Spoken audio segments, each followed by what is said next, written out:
So I need you to listen to this video, and I need you to listen to it carefully because it's very important. The UN has been sending Western tax collectors to Africa to force the continent to pay their foreign debts, and this organization is called Tax Inspectors Without Borders. And if you think this isn't real, here is their website. They are implementing sales tax, minimum tax rates, taking African businesses to court for tax evasion, and they are bragging about the billions they collect from the continent. What the UN does is they send forensic tax auditors from the West to African nations to close loopholes, audit businesses, and implement tax laws that extract as much money as possible from the local population in order to pay back IMF and World Bank loans. And they are very good at what they do.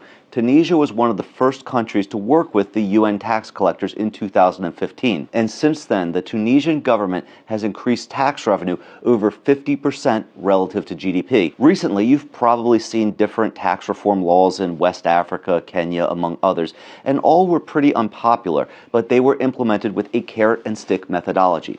If the African leaders don't work with the Western tax collectors, they face sanctions. But if they play nice with the tax collectors, they get more loans from the IMF.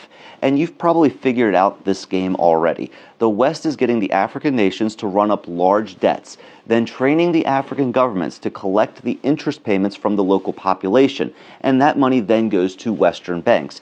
And in many African countries, over 70% of the government revenue goes towards debt servicing. So it's essentially a much more efficient form of colonialism. But I want to know what you guys think. Have you seen unpopular tax reforms in your country? So apparently, they've been in Nigeria for a while now.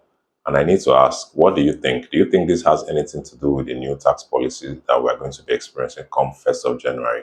Let me hear your opinions in the comment section.